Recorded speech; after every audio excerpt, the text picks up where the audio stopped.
Good Monday to you. We got a smorgasbord in front of us of pretty much the Democrats falling apart left and right. First, over this insane gerrymandering story out of Texas. Oh my gosh, I can't believe there's gerrymandering going on in politics, said nobody who's been watching our history for the last 150 years. But it's gotten so bad, Democrats have fled the state, and now the governor is threatening to throw them all in jail. We'll show you that in a second. Plus, of course, if we talk about Democrats melting down, we have to include their partners in the media. Terry Moran, remember him? Well, we know he's a crazy left-wing, Trump-hating lunatic liberal, but he's pretty much admitting that his newsroom at ABC News was liberal, except for him. He was the reasonable voice there. We'll show you that. And a whole smorgasbord of Democrats just sort of flailing about over the weekend. They've come up with an idea, though, how they can build their coalition. They're going after angry communists. I wish I were joking about that.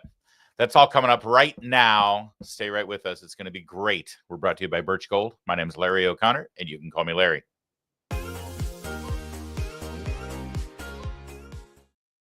Hey, y'all, give us a quick like on this video. Wherever you're watching, just hit that thumbs up button right now, and we'll build our audience without you having to pay 1 red cent. And we appreciate that so much. And if you're not one of our subscribers, if you don't follow the channel that you're on right now, wherever you're watching, do that so you can catch every one of our episodes, because you know you want to. I know you do. Thank you. Is the continued divide between Trump and the Fed putting us behind the curve again this weekend? Some economic indicators people are getting a little concerned about. Can the Fed take the right action at the right time, or are we going to be looking at a potential economic slowdown? And what does this mean for your savings, most importantly? Why don't you consider diversifying with gold through Birch Gold Group? For decades, gold has been viewed by many as a safe haven in times of economic stagnation, global uncertainty, and certainly high inflation. Birch Gold makes it incredibly easy for you to diversify some of your savings into gold. If you have an IRA or an old 401k that you can convert into a tax-sheltered IRA in physical gold, and Birch Gold will show you how. Or you can just buy some gold to keep in your safe. First, though, you got to get educated, and that's what we're all about here, getting facts, information, and getting smarter about the world we're living in. Birch Gold's going to send you a free info kit on gold. Just text my name, Larry, to the number 989898. Again, text Larry to 989898. Consider diversifying a portion of your savings into gold. That way, if the Fed can't stay ahead of the curve for the country, at least you can take action for yourself. Birch Gold, Larry to 989898. Do it today. Well, I'm sure you've seen the stories about the Democrats in the Texas legislature fleeing the state. They're terrified of Republicans because, well, the Republicans are trying to put through a new congressional redistricting map that, yes, removes some of the houses currently held by Democrats, House seats, and making them up for grabs. They think it's going to automatically go to Republicans, which, of course, well, probably if Texans had a choice, they would vote for more Republicans if the districts weren't already screwed up to accommodate Democrats. Well, they go to Illinois, and their governor, Jabba the Hutt Pritzker in Illinois, decided to give them safe haven, sanctuary. But what Governor Greg Abbott just announced with regard to what they've done, well, it should have them running scared. They could be fugitives of the law from the Lone Star State. We'll show you that in a second. But first, here's Jabba. So Trump came up with a new scheme, rig the system by ramming through a corrupt mid-decade redistricting plan that would steal 5 congressional seats, silencing millions of voices, especially Black and Latino voters. Let's be clear, this is not just rigging the system in Texas. It's about rigging the system against the rights of all Americans for years to come. Now, Texas Republicans submitted to the president's orders and took steps to advance Trump's Texas takeover. And while Texas Democrats have been trying to work across the aisle to deliver disaster relief after the devastating floods in central Texas, tragedy as political cover to cheat. That brings us to today. Texas Democrats were left no choice but to leave their home state, block a vote from taking place, and protect their constituents. This is a righteous act of courage And we can all take a page from these leaders' playbook. When you show people that you have the will to fight, well, they can muster the will to fight too. Right. Courage is contagious. Yeah, it's only when you're a Democrat is literally running away and hiding a sign of courage and righteous behavior. But let's break this down real fast. The lies that you were just told. First of all, understand something. Here's Jabba the Hutt Pritzker, who is running for president in 2028, deciding to make this all about Donald Trump. He, of course, is using this for his own political gain. That's one of the reasons why they went to Illinois. Why did they go to Illinois? They could have gone to a border Democrat state in New Mexico, right? They could have gone to any other blue state, Colorado, perhaps. Why Illinois? Well, that might be part of the smoking gun with regard to the potential criminal behavior that Governor Abbott mentioned. We'll show you that in a second. But here's this statement again. I want to break it down for you. So Trump came up with a new scheme, rig the system, by ramming through a corrupt mid-decade redistricting plan that would steal 5 congressional seats. Listen to the language. Corrupt scheme to steal congressional seats. See, they think that those seats are theirs. They think they own them. These are ours. They belong to us. No, they belong to the people of Texas. And the people of Texas, through their representatives, are allowed to redistrict however they can within the confines of the law. Just so you know, gerrymandering has been allowed and legal for about 150 plus years. It first began, believe it or not, with Democrats in Massachusetts, if I remember right, when the party dominant there decided to create some funky maps so that they could get more representation in the House of Representatives. Supreme Court allowed it. The only thing is that you're not allowed to do this along racial lines. Now, by the way, each state has their own rules about how to redistrict. Some states have to submit the plan to a court to conclude if it was legally done or proper or not. Other states, it's just a free-for-all, and you can do whatever you want. The only time that the feds put any restrictions on this is after the civil rights era. You couldn't redistrict a state so as to exclude people of color. But a lot of the provisions from the Voting Rights Act have been revisited by the Supreme Court decades later, and it has been determined that a lot of that stuff is no longer valid or in play because, for the most part, the nation has rectified whatever segregation issues Democrats were in charge of back in the early 20th century. Yeah, it was Democrats who were in charge of all of that racial segregation and racial gerrymandering. Democrats did that. So why did they go to Illinois, by the way? Hang on, I'll explain in a sec. Silencing millions of voices, especially Black and Latino voters. Of course, yeah. By the way, this isn't meant to punish Black and Latino voters. It's meant to redistrict so that Texas better represents in the House of Representatives how red and Republican the state of Texas is. Now, it's not Republicans' fault that it so happens that a lot of those Democrats happen to be Black and Latino. It's not because of their race. In fact, I think at this point in Texas, the Republicans would love to have more Latino voters in their districts because Latinos are swaying way over into the Republican camp, which the Democrats weren't counting on. Listen. Be clear, this is not just rigging the system in Texas. Uh-huh. It's about rigging the system against the rights of all Americans. There you go. And they keep talking about why are they doing this now? Usually we do this at the decades, right? After we have our census. Well, here's the problem. In 2020, the census was screwed up. They made a bunch of errors when they did the census, and the U.S. Census Bureau has acknowledged that. In fact, they should call for a new census right now to actually get a better number. The Census Bureau screwed up, and it harmed mostly red states and benefited Democrat states. There's a shock. So Texas has decided, screw that. We don't have to redistrict at the decades, at the zeros. We can redistrict whenever we want, and we're going to redistrict right now to make up for the mistakes that were made in 2020. All right. So, as you've heard, this is a sign of courage. This is bold.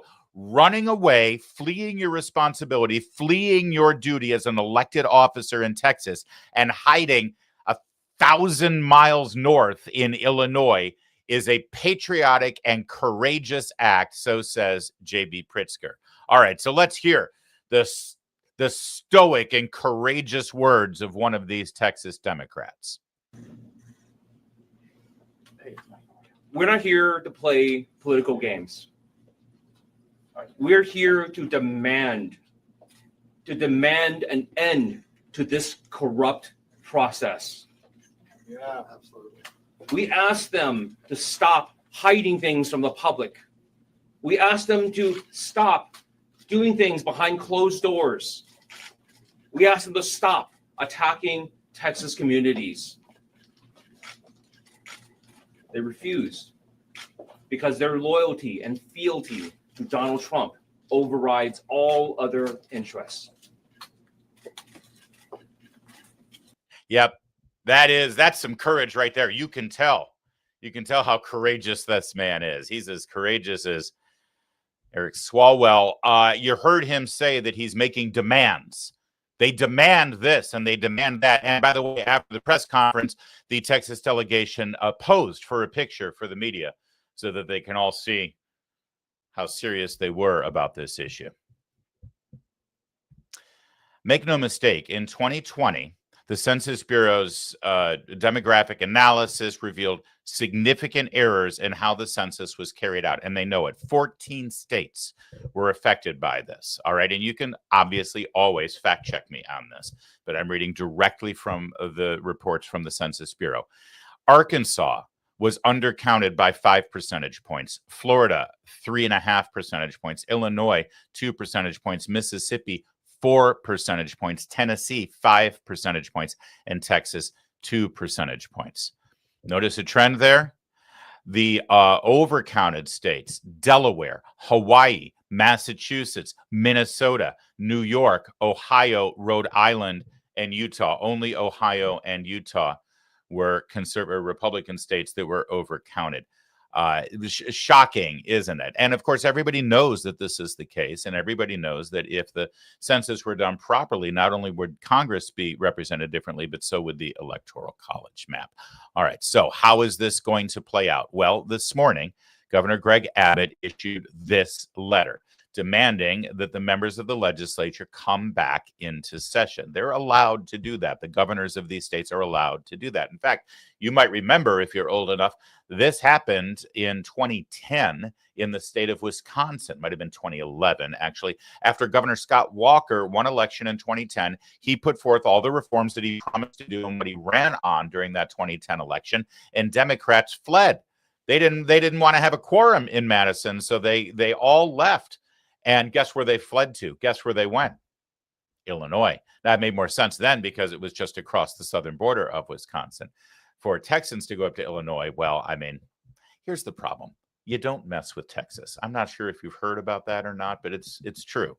Generally speaking, you don't want to mess with Texas. And Governor Greg Abbott has issued this letter. He started it out by saying real Texans don't run from a fight, but that's exactly what most Texas House Democrats just did. Rather than doing their job and voting on urgent legislation affecting the lives of all Texans, they fled Texas to deprive the House of the quorum necessary to meet and conduct businesses. And make no mistake, there's nothing illegal about not showing up for work in the legislature so that there isn't a quorum. However, the governor has a right to send state marshals, or I guess in this case it would be state rangers, to go and apprehend you and bring you forcibly to the legislature to do your elected duty. That's why they went to Illinois. Abbott appeared this morning on Fox News to elaborate what this next move is. You said in your statement that you put out today to all of them in a letter to them, you said, in addition to abandoning their offices, these legislators may also have committed felonies. What is the felony? What are the penalties for this? So very simply, it would be bribery if any lawmaker took money to perform or to refuse to perform an act in the legislature. And the reports are these legislators have been they sought money and they offered money to skip the vote, to leave the legislature, to take a legislative act. That would be bribery. And so the facts will have to come out. But I think based upon comments made by legislators themselves, they face a possibility of facing bribery charges, which is a second-degree felony in the state of Texas. There's one way to cure that. And that is, if they get back to the state of Texas and make quorum today at a hearing that we have at 3 o'clock, they can cure themselves of any quid pro quo that would subject them to potential bribery charges. That's right. See, why did they go to Illinois? Well, J.B. Pritzker, Jabba the Hutt Pritzker, who's running for president, and he's the governor. He also happens to be one of the wealthiest men in the country. Is it possible that Pritzker, through one of his political entities, actually helped pay for their accommodations, helped pay for their travel, maybe even gave them a stipend to entice them to go to Illinois? Why Illinois? Also, is there any other political entity giving them money to help pay for their expenses while they're there? The governor suggests that that could, in fact, be an illegal bribe. Worth exploring, isn't it? Certainly something that Democrats would do to Republicans if they did the same thing. One of the members of the House of Representatives who could potentially see his seat in danger is this guy, Greg Cesar. He appeared on MSNBC yesterday. I also want to mention that this idea of fining legislators, and now I'm starting to hear about the idea of the governor or the Speaker of the House trying to expel lawmakers from office, is deeply unconstitutional. And it is part of a worrying trend. The idea that Texas legislators who have a right under the Texas Constitution to break quorum and to have an opinion could be personally fined or removed from office is the kind of authoritarian thing we think about in other nations, and is clearly unconstitutional, both under the U.S. law and under Texas's constitution. That's right. It's the kind of thing we see in authoritarian countries. You know, those same countries that we're now opening our borders up to and want to bring as many people from to come to this country and be in this country illegally. You know, the people that Greg Davies cares most about.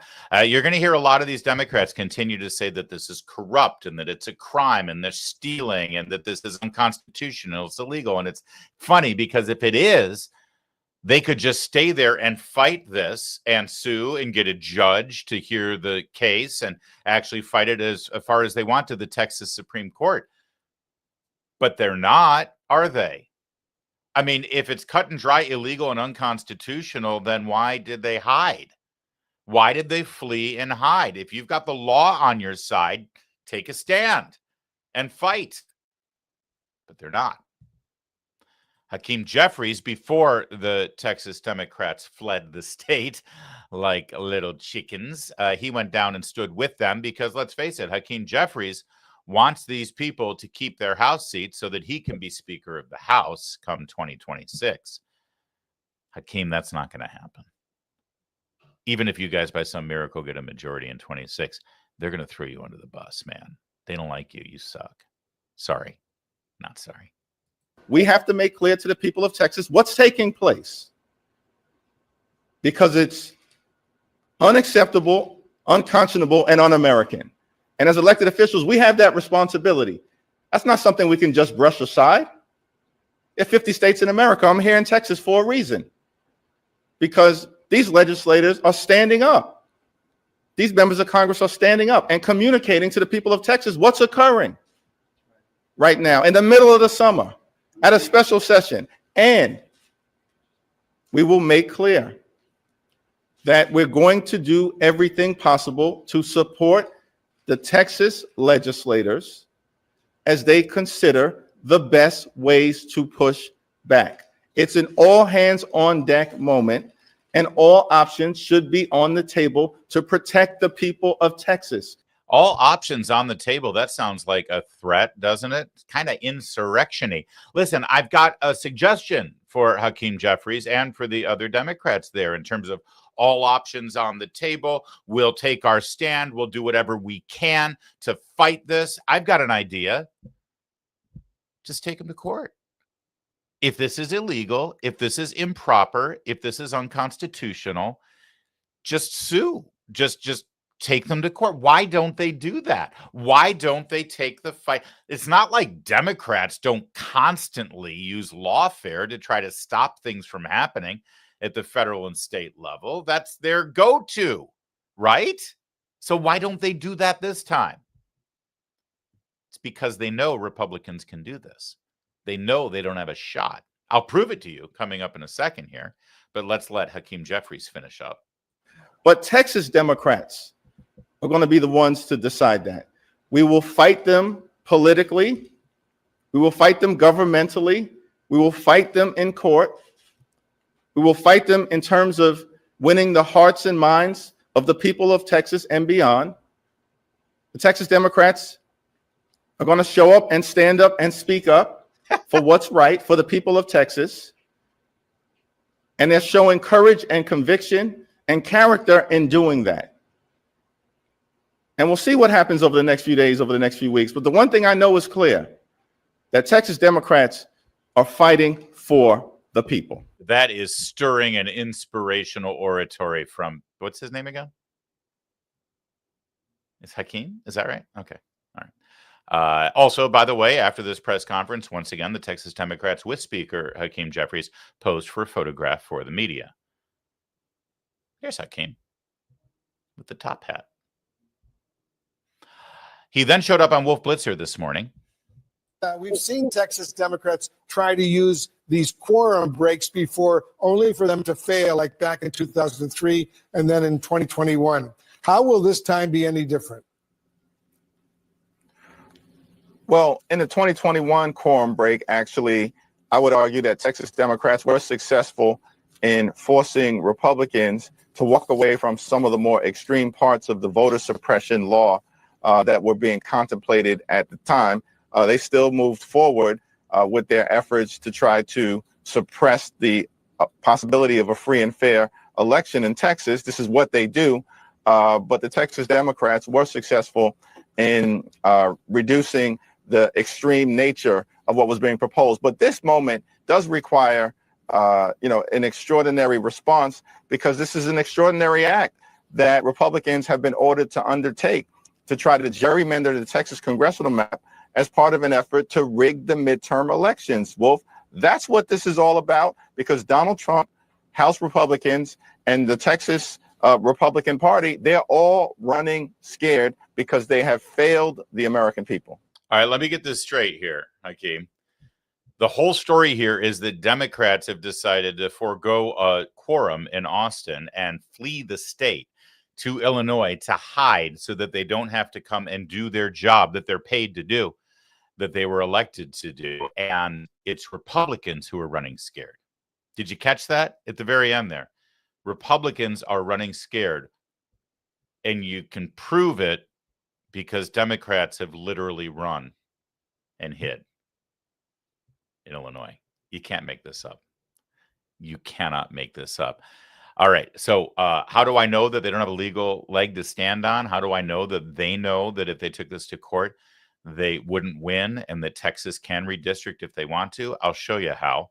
Other governors are now stepping up instead of saying, hey, let's fight this. It's unconstitutional. Obviously, the other governors are now stepping up and saying, well, then we're going to redistrict too, which proves that they know that it's legal. They know that Texas Republicans can do it, because their only option now is to say, all right, fine, we'll gerrymander our states. Here's the problem, though. Democrat dominant states right now are pretty much already gerrymandered up the wazoo. It's what they do. They've already squeezed anything. That I live in Maryland. Maryland, generally speaking, votes about 70-30, maybe 75-35, sometimes 60-40 Republican in the presidential election. We used to have, out of our 8 districts, 5 were Democrat, 3 were Republican, which is appropriate representation, you would think. About 10 years ago, maybe it was 14 years ago, Martin O'Malley, the governor of Maryland at the time, decided that he wanted to gerrymander to increase the number of Democrats in the House of Representatives. Maryland went from 5-3 representation, Democrats in favor, to 7-1. And he's testified that they tried to sue him. The Republicans tried to fight, and they were able to get away with it. That's the thing. States do this all the time. Democrats do this all the time. They're just not used to Republicans doing it. And under oath, Martin O'Malley said, when asked about how they were drawing the congressional district lines, he said, oh, yeah, we drew it this way because we were trying to eliminate the Republican seats. We drew it so we could maximize the votes for a Democrat. And it worked. And it was legal. So now Democrats are going to do the same thing. Here's Kathy Hochul in New York.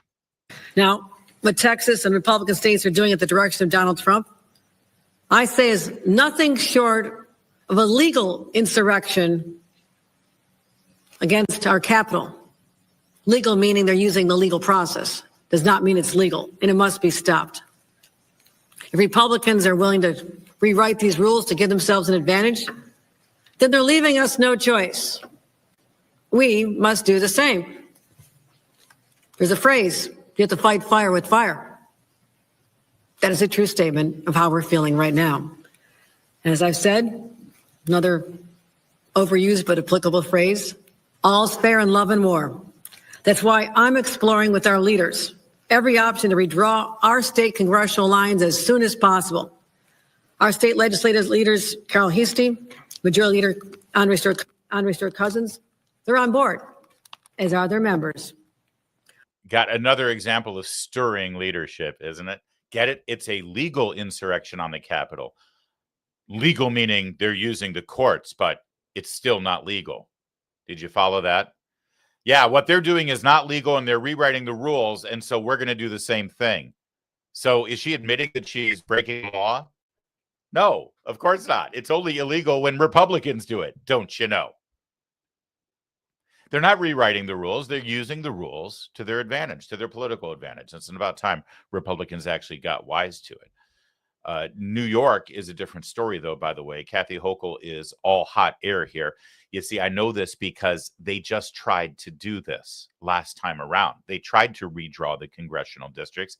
If you remember right, in 2022, Republicans shocked everybody, actually, by getting a majority. And 3 of the major wins that they got was in New York State.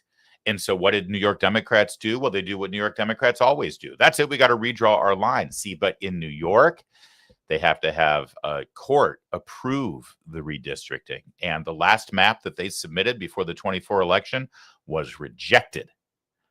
So New York can try this, but they have a different set of rules than the state of Texas does. All right. How critical are things down in Texas? Well, I'm actually a little worried that the Republicans are going to win this fight because it means redrawing district lines, and it means some of the Texas Democrats are going to be gone and not part of the national political conversation. Please, God, Jasmine Crockett must be saved at all costs. We must protect this woman's district. I don't know what we do here on this show without Jasmine Crockett yapping in front of a camera. She's gold, I tell you, gold. And in reflecting on the grave concerns over this move in Texas, she gave us some more gold. There was a benefit to shining a light on what it was that they were trying to do in the dark in Texas. So unfortunately, we've seen our numbers fall now that they have these voter restrictions in place. But I do think it's important for us to have the conversation. Hold on. I got to unpack this for you. Luckily for you, I speak Jasmine Crockett, so I can translate this. She just said that Texas employed voter restrictions, right? Do you know what those voter restrictions were? What was like guard dogs and fire hoses at the polling place, keeping people. If you look like a Democrat, we're gonna blast you with a fire hose, like Democrats back did during segregation times. No. Those aren't the voter restrictions. Do you know what the voter restriction is that Jasmine Crockett just referred to? It's demanding that if you send a mail-in ballot in, you have to include a picture of your photo ID. You see, Texas has photo ID laws, and one loophole in the photo ID laws was mail-in ballots. So all of a sudden, they saw a huge influx in 2020 of Democrat mail-in ballots. And, the legislature said, hey, I think I see what's going on here. Let's add a provision where you have to add your photo ID to make sure that these mail-in ballots are legal. That's what Jasmine Crockett calls voter restrictions. And by the way, what was the result of those voter restrictions, Jazz? There was a benefit to shining a light on what it was that they were trying to do in the dark in Texas. So unfortunately, we've seen our numbers fall now that they have these voter restrictions in place. That's right. The second you actually had to provide a picture of your photo ID with your mail-in ballot to prove that the vote was legal, suddenly Democrats see their numbers fall in Texas. I'm sure that's just a coincidence. Eric Holder, Obama's old wingman, was on this week with George Snuffleupagus, this to talk about the gerrymandering. He's a former attorney general, don't you know? And he was asked by George Stephanopoulos, I have to say, a reasonable question, which was, Democrats do this all the time, this gerrymandering. How is this any different? Take a listen to his answer.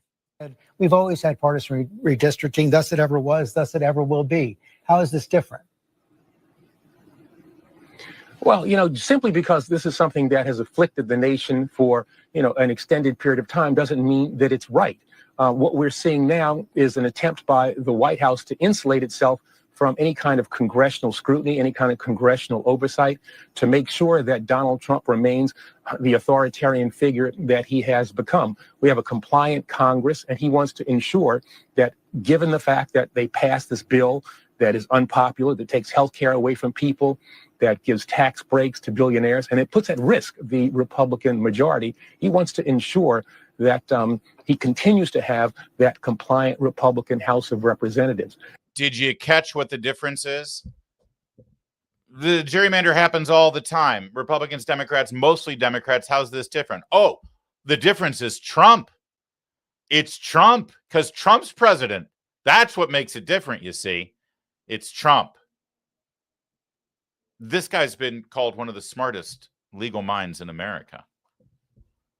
And that's the difference. All right, so let's turn to Representative Quigley of Illinois, who is all in with Democrat states gerrymandering, just like Texas is gerrymandering. There's only one problem, though, for the good gentleman from Illinois. I'll show you in a sec. So you say you're in favor, big picture, of nonpartisan map drawing. Does that mean or how would you feel then about California taking action if Texas does to redraw its maps, or your home state of Illinois trying to redraw your maps if Texas takes action? Look, you can't have unilateral disarmament. You have to fight fire with fire. Otherwise, the Republicans will rig the election. They see the polling that's take place. The reason they're doing this is they don't like the way things look for the midterm elections.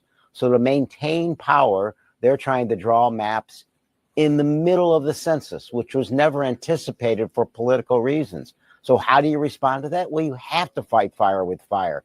There is an alternative, and that should be our first effort. That's what I'm offering my Republican colleagues. Pass this bill. I've served many terms in Congress in the minority, even though far more Americans voted for a Democrat for Congress than Republicans. We see the results here, the mess that we're in. It shouldn't be this on either side. There you go. Fight fire with fire. You hear all this violent rhetoric you're getting from the Democrats. Fight fire with fighter, fight fire with fighter. Okay, that's fine. That's fine. At least he's not saying it's illegal, it's unconstitutional. He is saying, oh, you can't do this, between the decades, mid-census, you should never do that. But you notice he doesn't say it's illegal, because he knows there's nothing wrong with Republicans in Texas doing this. So here's the fine gentleman from Illinois, and he says we should redistrict too. Let's squeeze those Republican seats out. Let's make them Democrat. Well, here's the problem. Illinois, just like any other blue state, has highly concentrated number of Democrat voters in the urban area of Chicago, maybe a little bit in Springfield, the capital, and that's it. The rest is rural and suburban and Republican, like most blue states. So if you look on the left here, you'll see the old congressional map of Illinois. That favored the Democrats, certainly, but you could see Republicans had quite a bit of representation. So if you look on the right, the last time they redistricted, they did exactly this. Look at that little stripe of blue going through Springfield, the capital in the center of the state, that they carved out. Look at this. Look at the shape of this Republican district here that wraps around that district that's blue. That doesn't make any sense.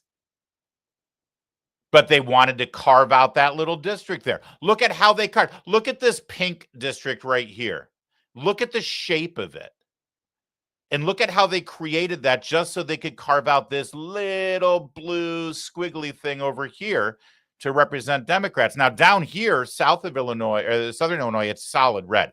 They can carve it up 6 ways to Sunday. It's still going to be red. It's still going to be Republican. But look at what they just did the last time they had the chance in Illinois. They've already gerrymandered it to hell. Congressman Quigley, I'm sorry. Go ahead and try. But you try to carve this map up anymore, it's going to look like a plate of spaghetti. So the problem with this entire story is that Republicans are now finally doing what Democrats have been doing for decades. There's nothing new. There's nothing illegal. There's nothing unconstitutional. The only law that quite possibly was broken was Democrats taking money to flee the state and avoid their constitutional and legal duty to attend the state legislature and to go to another state, Illinois, of all places. That might be the only crime we're looking at here. And, well, maybe they should stay up in Illinois for a while because it ain't looking good for them if they return to Texas.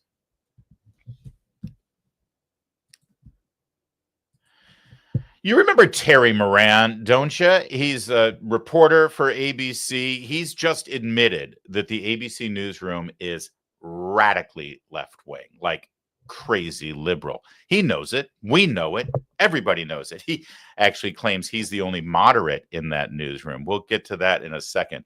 But take a look at what he posted on his Substack. You see, they've all gone to Substack. Joy Reid, Jennifer Rubin, Jim Acosta, they all get fired because they're hacks, and then they all start a Substack. God bless them. I mean, they recognize that there's power in live direct-to-consumer media, just like this show. So, okay, let's see what Mr. Moran has to say. Were we biased? Yes. Almost inadvertently, I'd say. Well, that's a fascinating way to put it. Almost inadvertently. You know what almost inadvertently is? It means not inadvertently. We tried. We were close to being inadvertently biased, but no, it was pretty vertent. Advertent. You know what I mean? Deliberate. ABC News has the same problem so many leading cultural institutions do in America, a lack of viewpoint diversity. Boy, where have I heard that before? Has Terry Moran started watching this show? When I joined ABC News in 1997, it was basically run by white men. Wait, where did this come from? We were talking about how the newsroom is full of crazy libs, and now he's talking about race and sex. By the way, 1997 isn't that long ago. Was it Diane Sawyer and Barbara Walters, two of the high-profile news anchors at ABC News back then? Thought so.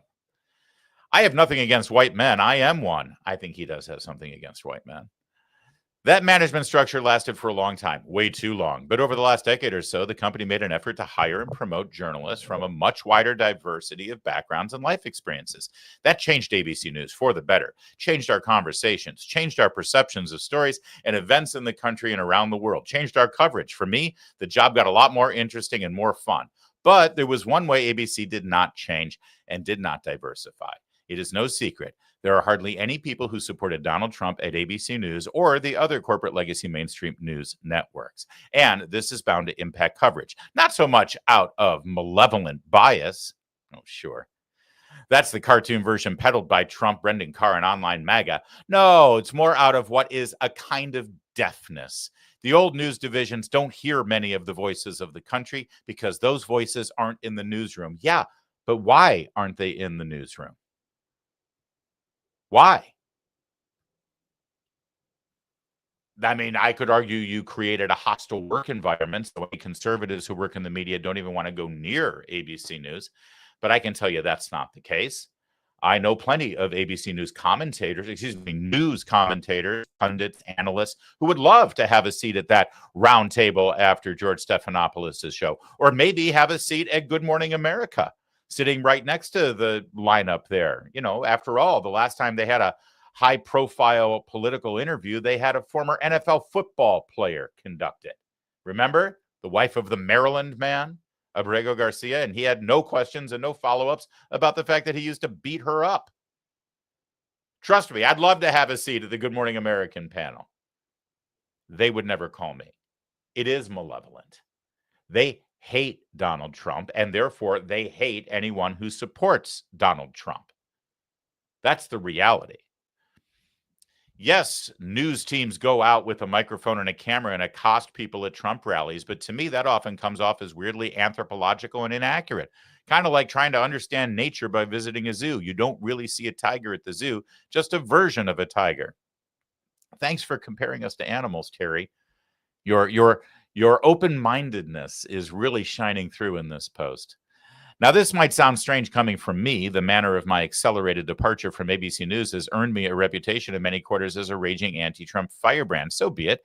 I don't take back or regret a syllable of the post I wrote about Stephen Miller and Donald Trump that got me fired by ABC. I think it was an accurate, fair, and true description of those men. But inside the newsroom, I had a reputation for trying to get colleagues to see the other side, to walk a mile in the shoes of MAGA, to acknowledge the Democratic forces that have made Donald Trump the dominant political figure of our time. So yes, from my perspective, the old news networks are biased. Oh, so he was the voice of reason at ABC News. He's the one that bent over backwards to walk a mile in the footsteps of MAGA. And by the way, even today, as he considers himself the more reasonable voice in the ABC newsroom, he still stands by what he said about Stephen Miller and Donald Trump. Hey, I've got an idea. Let's revisit what he said about Stephen Miller and Donald Trump, shall we? He said this in a late night, as you can see, 12:06 a.m., just past midnight, maybe after a glass of Chardonnay or 7. He said, the thing about Stephen Miller is not that he's the brains behind Trumpism. Yes, he is one of the people who conceptualizes the impulse of the Trumpist movement and translates them into policy. But that's not what's interesting about Miller. It's not brains, it's bile. Miller is a man who is richly endowed with the capacity for hatred. He's a world-class hater. You can see this just by looking at him, because you can see that his hatreds are his spiritual nourishment. He eats his hate. Trump is a world-class hater, but his hatred only a means to an end. And that end is his own glorification. That's his spiritual nourishment. So he stands by everything he said. But literally everything he said is unsupported, unsubstantiated, hideous, evil opinion. Excuse me. Opinion about somebody. I'd love for you to fact check what Terry Moran said. Terry Moran stands by what he said, yet it is literally impossible to stand by a vile opinion. I guess he can say, I still believe what I said. But I stand by what I said makes it sound like it was, some fact that he put out there that's now been challenged or disputed. It's nothing but opinion. And so here's Terry Moran on his, cleanup duty, showing up on Tim Miller's Bulwark podcast, because these two are birds of a feather. Yeah, you see him all the time doing the same, spitting venom and lies into our debate, degrading our public discourse, debasing it, and using the power of the White House and what he's been given to grind us down in that bile. Yeah. And that's very disturbing to me. I'm actually, not that liberal. I'm like a lot of people, some conservative, some liberal. I'm a member of the most despised political tribe in America. I'm a proud centrist, but my own feeling is you don't sacrifice your citizenship as journalism, and your job is not to be objective. There is no Mount Olympus of objectivity where a Mandarin class of wise people have no feelings about what their society. We're all in this together. What you have to be is fair and accurate. And I would refer to the interview with the president that I did, or a lot of my work. And I would also say that this, while very hot, is an observation, a description that is accurate and true. The fact that arrests at the border are down to close to zero, basically, simply because obviously there's cruelty. I believe there's the actions in courts have found to be illegal, but simply saying we will enforce our laws and you will be arrested, it's the force of that more than any individual arrest, and the terror campaign that it amounts to against people who are here, without the authority of law. All right. Yeah. I want to remind you, as you heard all of that colorful analysis of where we are right now and who Trump is and Trump supporters are from Terry Moran, with words like venom and bile and hatred and terror campaign against people breaking our immigration laws, that Terry Moran considered himself to be the reasonable one in the newsroom at ABC News. Okay? In his own mind, in his own description of how he fit in with everyone else and all of his other colleagues, he was the one that was most sympathetic and most understanding to try to get people to see things through the lens of a Trump supporter. And that's what he says now. This is how he describes the president and his political party and his base. I do want to agree with him on one thing. When he talked about the myth of objectivity, that there's no such thing as being an objective journalist, that you don't check your citizenship when you get your press pass, that obviously you have opinions and those opinions are going to affect how you do your job. Thank you. Thank you. We've been saying that for years. I've been saying it for years right here on this program. In fact, my book, Shameless Liars, about people like Terry Moran, look at that chapter. The myth of objectivity. Breitbart was always right.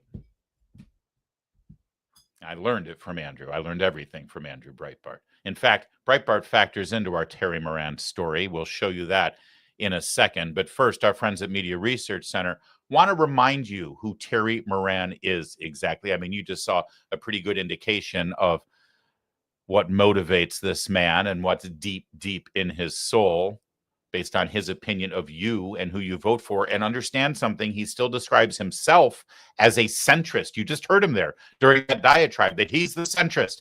He's the moderating voice at the ABC newsroom. So let's see how this centrist conducted himself over the years. I like to say that in some ways, Barack Obama is the first president since George Washington to be taking a step down into the Oval Office. I mean, from visionary leader of a giant movement, now he's got an executive position that he has to perform in. The question you can sense on everyone's mind as they listen so intently to him, is he the one? Is Barack Obama the man, the black man, who could lead the Democrats back to the White House? Around here, they're even naming babies after him. In 2016, Bernie Sanders changed the Democratic Party. He made democratic socialism cool for millions of voters. Bottom line, Roe versus Wade is overruled. There is no constitutional right to an abortion. Let's not mince words. Women will die because of this ruling. This is a court not of judges, but of politicians in judges' robes. Fight for Trump, not fight for America. He has the Republican Party as a personalized power like we haven't seen. It's a Caudillo, it's a Caesar, it's a Führer. We don't see that in this country. We do now. It's much more like sometimes you see in other countries, an authoritarian figure, maybe who has crossed the line of legality, still with an army of supporters. And that, in fact, that the White House at this point is a laughingstock. That's right. In the capitals of Europe. Looking to shore up shrinking support with the white voters he needs to recapture the White House, the president boasted about rolling back an Obama-era fair housing rule, stirring racist fears. This is why he was sent here, by people who want to hear that message of America first. However, it carries with it overtones from the 1930s when an anti-Semitic movement saying we don't want to get involved in Europe's war. It's the Jews' fault in Germany. Charles Lindbergh led them. It is a term, as he defined it his way, but the words themselves carry very ugly echoes in our history. There you go.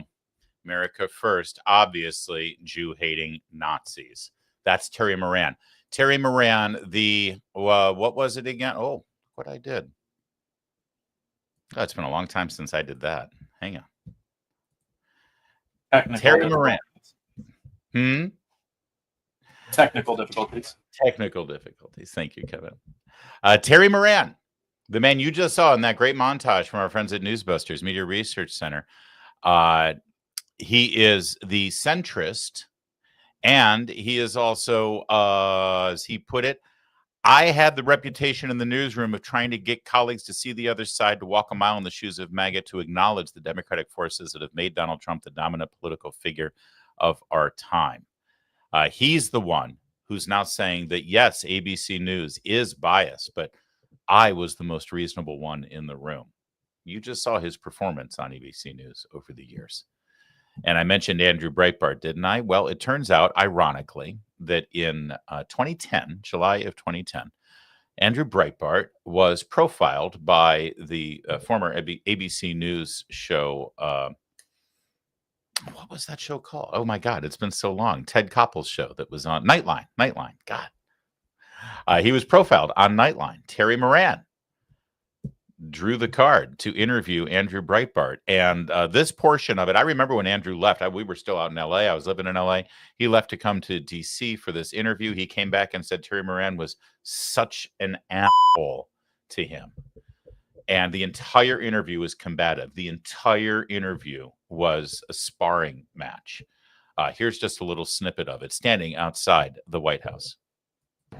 52% of those who support the Tea Party say that too much has been made of the problems facing Black people in America, compared with 28% of the Why are general you going along with the mainstream media? Why are you going along with the administration's narrative to try and make this about race when there's no evidence to suggest That's a 2-to-1 that difference this in movement, opinion. Racism has nothing to do with the Tea Party movement. So the fact that you're trying to manufacture it is offensive to me. I'm just asking about a data point. What did I just tell you about the data points that were crafted during the Monica Lewinsky scandal? When they try and troll and try and find that place that they can stoke and prod to try and create something that doesn't exist from something. So you don't think it's accurate? You don't think it's accurate that 52% of the people who support the Tea Party think that too much has been made of the problems of Black people? Let's ask the same questions of the people who support the bill. If you're going to tell me that the range, no, let's talk about the people that support the public, not general public, that support the actual bill. The AFL-CIO, the SEIU, the people who are going to benefit from this. Let's interview them. Are you telling me that the AFL-CIO are a bunch of pristine people who don't have a racial thought one way or the other? This is manufactured. This is why the American people, a great amount polling.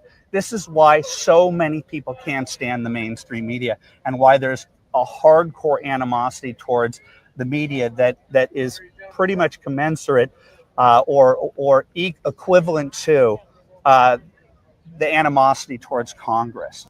That's right. It's just so good to see Andrew again after all these years. I like to watch clips of him now and again just to sort of remind me how great he was. But you caught that premise that Terry Moran was throwing out there. That wasn't an interview. That was a debate. That was a wrestling match. That's how Terry Moran did his job when he was interviewing a Republican. But understand, he was trying to set the narrative that the Tea Party is racist. Remember that? That's all we heard all the time during the Tea Party years of 2010, 2011, and 2009. Tea Party's racist. Tea Party's racist. They only oppose Barack Obama because he's Black. But what's the data point that he's pulling out here to prove that the Tea Party is racist? 52% of those who support the Tea Party say that too much has been made of the problems facing Black people in America. Yeah.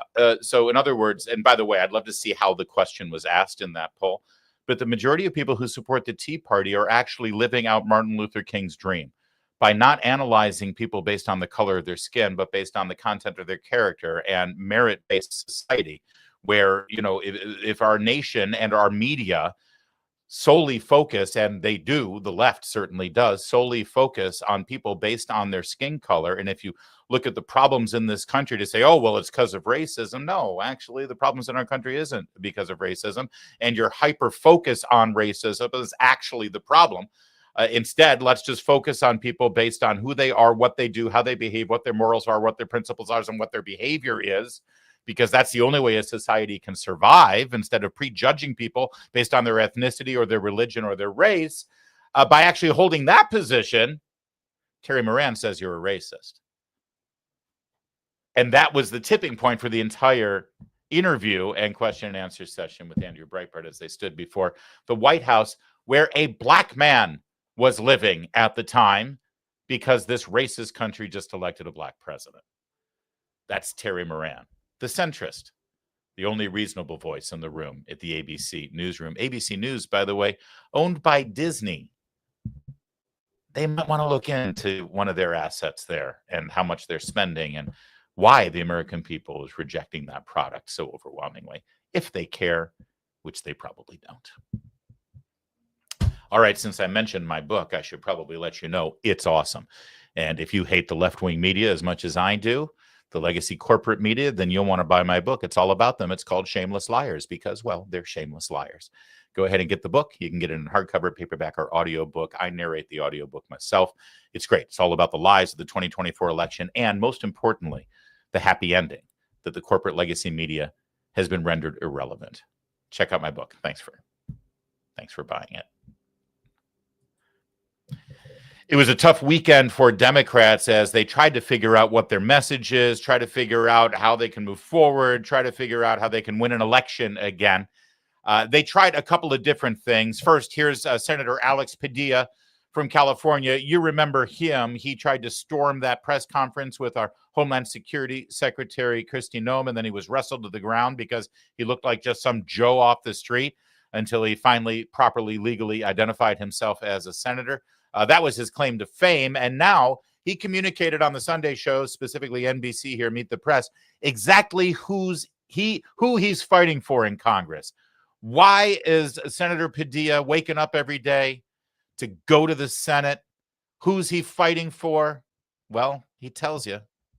My focus has been on the people who have been here, millions of long-term residents of the United States who happen to be undocumented, that have been the target of this administration's increasingly aggressive and cruel arrest, detention, and deportation policy. There you go. His focus is illegal immigrants. His focus are not just non-citizens, but non-citizens who have come to the country illegally. It's only a short clip, so let's break it down here because they're very clever, aren't they? They're very crafty, these Democrats, in the way they sidestep facts, in the way they phrase things. But the way he phrased this is critically important. Let's watch it together. My focus has been on the people who have been here, millions of long-term residents of the United States who happen to be undocumented. Right, undocumented. That means they broke our laws coming into the country. How many millions, sir? Do you have an estimation? And how would we know, by the way? And how long? You know, he's trying to make the reasonable case. You know, listen, if people have been in this country for years and they just want to be American because they love this country and they just want to raise their kids and earn a living, why should we arrest them? Why should we deport them? That's the reasonable thing to say, right? Okay, be specific. How long have they been in the country? Have they been in, let's say, 5 years? Because that means they came in right after Biden won the election, right? Well, all right, 4.5 years. Or is it 10 years? Was it under Obama? Where do you draw the line, sir?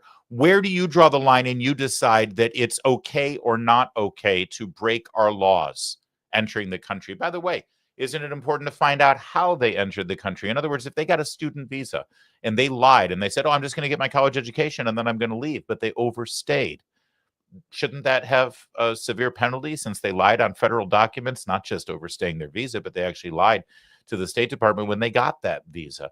What about a tourist visa? What if they got here on a business visa or a commercial visa?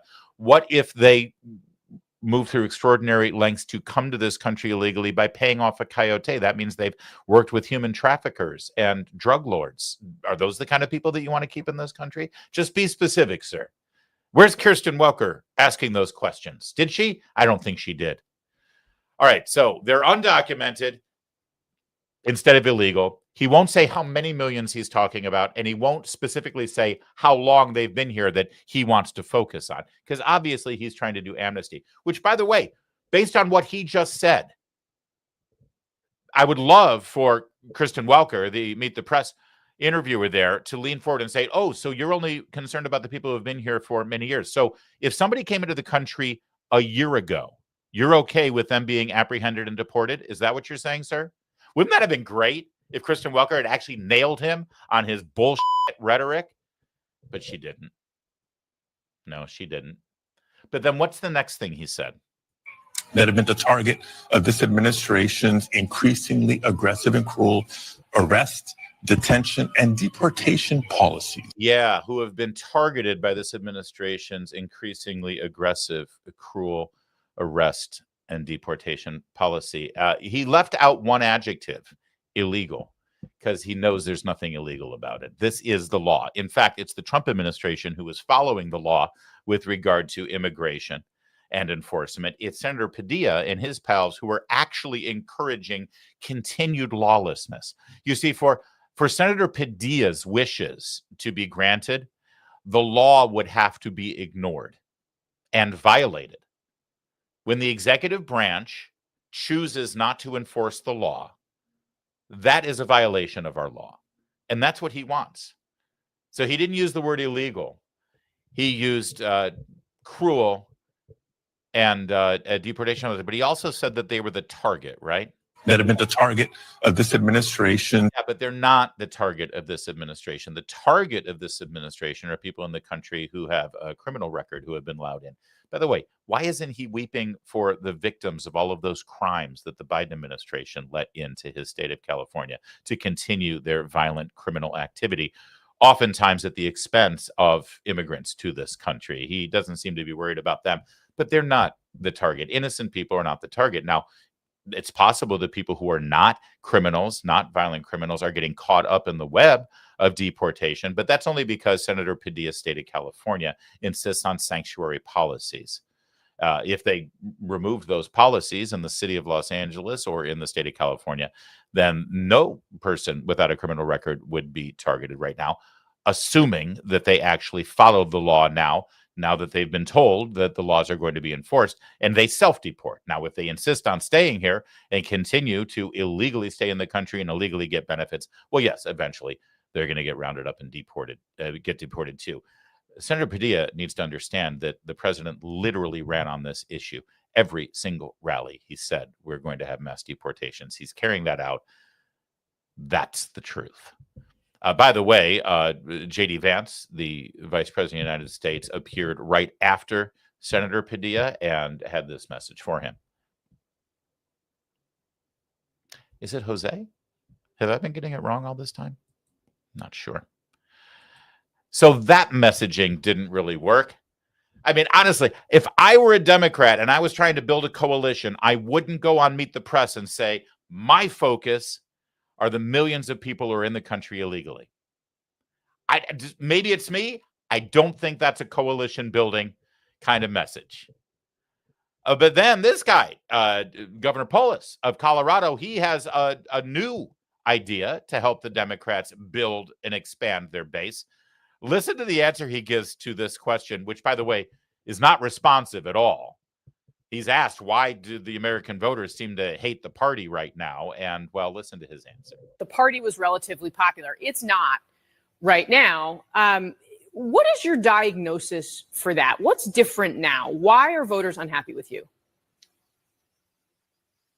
Well, I would say two things. Ultimately, the goal of any political party, hopefully ours, is to win. That means getting the 51%. I hope 55, 58% gives you a little cushion. That means that you have to provide an outlet for people's frustrations from across the ideological spectrum, right? The Democrats need votes from everybody from never Trump conservative Republicans to disaffected socialists to moderates to progressives to liberals. They're all part of the Democratic coalition if we're going to win with 55, 58%. The party was relatively popular. Hold on. I don't know if you caught that or not, but how is he going to build the It's coalition not. here, right, to expand the Democrats' opportunities? Who is he going to reach out to? The Democrats need votes from everybody from never Trump conservative Republicans to disaffected socialists to moderates. There you go. The disaffected socialists, the angry communists. That's our new power base. We got the millions of people in the country illegally that Jose Padilla is going to be going after. No, it's Alex, right? It's Alex Padilla, Senator Alex Padilla, yeah. And now we've got the angry commies. Now that's a coalition right there. So, all right, let's see. Elizabeth Warren seems to have picked up that message as well. She was on Morning Joe today. And the people I know and know well, like Mamdani, like Ocasio-Cortez, like Sanders, are all in there fighting, and they know what they're fighting for. They're fighting for an America that's not just controlled by a handful of billionaires who dump literally millions and millions, hundreds of millions of dollars into campaigns. They want somebody who is actually there to fight for them. And that's what I think these races are about. That's what I think the New York mayoral race is about. And that's what I think the 2026 races all around the country will be about. Wow. So the three Democrats she named as indicative of what voters want right now in someone who's fighting for them are the three communists: Bernie Sanders, Alexandria Ocasio-Cortez, and Zohran Mamdani. There's Elizabeth Warren holding those three up as representative of where the Democrats need to be moving. Okay, I sense a trend, don't you? Let's swing over to this guy, Senator Booker. He's in New Jersey. He's just across the river from New York. Clearly, he's going to have a message about Zohran Mamdani.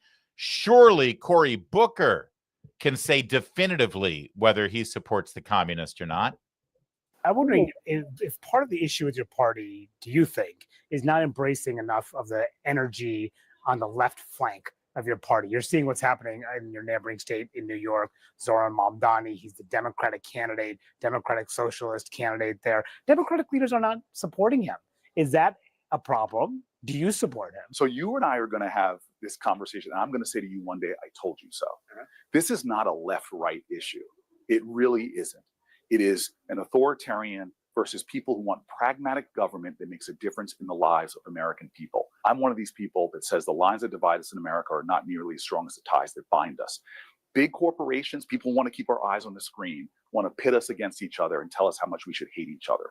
I'm sorry. The left-right lens is not the right lens to look at this right now. Right now it is, can we get back to the pragmatic work of governing? About Mamdani, are you going to support him? I have learned a long time ago, let New York politics be New York politics.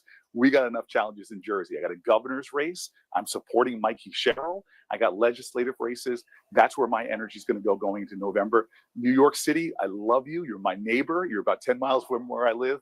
You guys figure out your elections. I'm going to focus on mine. Wow. So here's Cory Booker refusing to say one way or the other whether he'll support Zohran Mamdani. Why? I thought this was the new coalition, disaffected socialists, right? The angry commies. Elizabeth Warren just said that these are the shining lights of the party. By the way, just in case you missed it, this CNN guy, did you catch the expression on his face as Cory Booker was answering the question? I just need you to see. You don't need the sound up. Just watch the expression as Cory Booker. Oh, look at, yes. He's so good at bullshit me. I admire his ability to bullshit me so much. All right. So disaffected communists. Angry commies, disaffected socialists, Zohran Mamdani, AOC, Bernie Sanders. That's who we need to hold up there, despite Cory Booker's reluctance to endorse him. That's who's really going to get it done. Okay. Well, let's see what's going on with the disaffected socialists, shall we? Here they are in New York, specifically, airing their grievances. Notice the masks, by the way. This was this weekend. I'm sorry, is there a COVID outbreak that I don't know about? Hepatitis C, maybe, looking at this group, or something else. I didn't know masks work to protect you from chlamydia.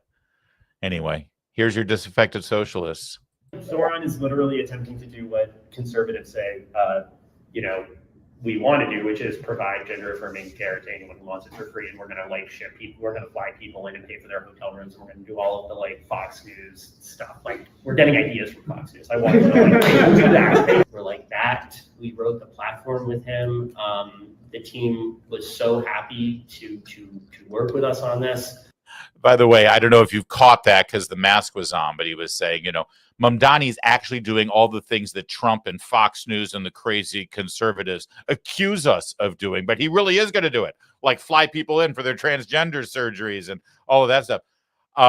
Great. Thank you. You can see Socialism 2025 is the little meeting they're having there. And obviously somebody in the media said, we can't understand you with the mask on.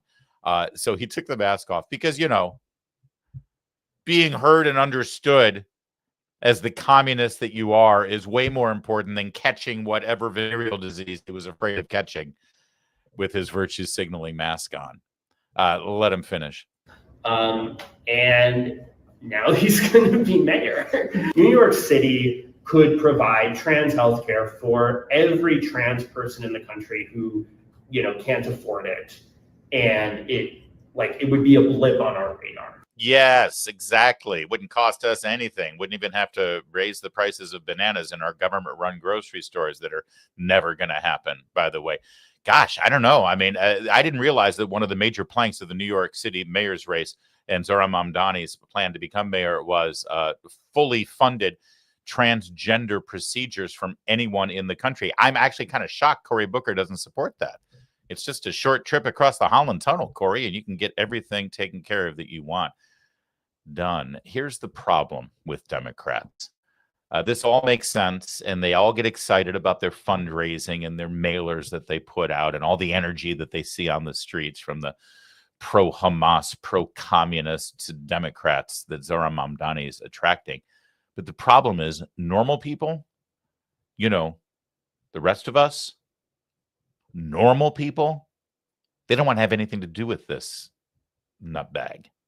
In fact, Fox News actually had a Democrat voter from New York on specifically to talk about how the normies are accepting Kami Mamdani. Assemblymember Mamdani is right. The number one issue out there in New York City right now is affordability, but he's wrong in what he wants to do. Every one of his policies, every one, will make the city less affordable and less livable and less safe. Assemblymember Mamdani is... Wow, there's an endorsement. Every single thing he will do will make the city more expensive, less livable, and less safe. Listen, I'm not here to give advice to Democrats, and we love having a front row seat at the party's destruction. Couldn't have happened to a nicer group of folks. But I got to tell you, if they were paying me, if they were really, you know, trying to figure out a way that they can appeal to normal Americans again, get on the other side of some of those 80-20 policies, maybe they want to listen to this guy. When asked about Trump's tariff policies and his dealings with the European Union and foreign economic policies in general, John Fetterman, Democrat senator from Pennsylvania, couldn't help but say things seem to be going pretty good. I'm wondering if you think right now Trump is winning the trade war. Do you agree with those who think he is? I mean, absolutely. I think that, I mean, obviously what happened at the EU. And again, I'm a huge fan of Bill Maher. And I mean, I think he's really one of the oracles for my party. And he acknowledges, like, hey, he thought that the tariffs were going to tank the economy. And he acknowledged that it did. So, I mean, so for me, it's like, I mean, again, it seems like the EU thing has been going well, and I guess we'll see how it happens with China. We'll see how it happens with China, indeed. Yeah, they're not going to go that way. They're too invested in the radicals in their party. They're too invested in the money they get for the trans ideology activism. That's a huge well of support that they have, financial support, but not a huge number of voters. So the only way they're going to be able to win an election is if they take all that money and then lie to the voters about what their true agenda is and pretend like they're just reasonable and they're trying to fight authoritarianism and all that nonsense. You know how bad things were this weekend for the Democrats as we wrap this up? I've showed you what they all said. I showed you the ridiculous nature of how they're going to build their coalitions, with Alex Padilla saying that he's going to focus on all the millions of illegal immigrants in this country. And then Elizabeth Warren and Governor Polis in Colorado saying, you know, what we really need is all the disaffected, angry socialists. Here's how bad it really got. This was the nadir for Democrats this weekend. And it happened on CNN. And it wasn't a politician. It wasn't an elected official. It was one of their hosts, anti-Trump liberal Michael Smerconish, who couldn't help but tell the truth. What are your thoughts? Hit me up on social media. I'll read some responses throughout the course of the program from the world of X. In theory, yes, says Doty. But since Trump has not done anything positive in his latest administration, it's a moot point. Okay, come on. This is to the poll question and the premise, which is to say Democrats and opponents of Donald Trump would have more credibility with people that they need to reach, not with one another. You already have them. If every once in a while they acknowledge that there's been an achievement with which they actually agree. Now, Doty just said, well, there haven't been any. I offered you two in my opening commentary. Is it not a good thing that the porous border crossings have slowed to a trickle? Is it not a good thing that our NATO allies have agreed to move from 2 to 5% of GDP? I think they're both good things. Why not say it? You'll enhance your credibility, not diminish it. Yep, that's right. A host on a CNN show this weekend actually said, you know what? Trump's been doing some pretty good things. And Democrats might be well served by acknowledging that. A CNN host said that. And the answer to your rhetorical question, is it not a good thing that the border's been shut down? Is it not a good thing that we've got the EU contributing 5%? From a Democrat perspective, no, those aren't good things. And therein lies the real root of the problem. When objectively good things are happening in this country and around the world because of American leadership, that's a bad day for Democrats. And that's the real problem. That's why they're leaning toward importing illegal immigrants into this country, and that's who Alex Padilla is going to focus on. It's why they want to cater to disaffected socialists, because by definition, a disaffected socialist wants to tear down the basic normal infrastructure of our constitutional republic because it's at odds with a democratic, socialist, communist outlook. By definition, Democrats do not want objectively good things to happen in this country. And it took Michael Smerconish to shine a light on that, even though he didn't mean to. And for Democrats, well, to coin an old phrase and paraphrase it, when you've lost CNN, you've really lost. That's it for today's show. Thanks so much for watching. Before you leave, give us a like and a subscribe, please. Give us a like and a subscribe. Happy Monday to you all. Thanks for watching. Do we have any super chats? Mr. Kevin, yes, we do. Angela with a $2 super chat. Crockett-Poop is gold. Fool's gold. Texas is red. I know, but I need Crockett to stay, Angela. She's so good. She gives us so much material. Thank you for that $2 super chat. Richard Murray with a $10 super chat. Thank you for that, Richard.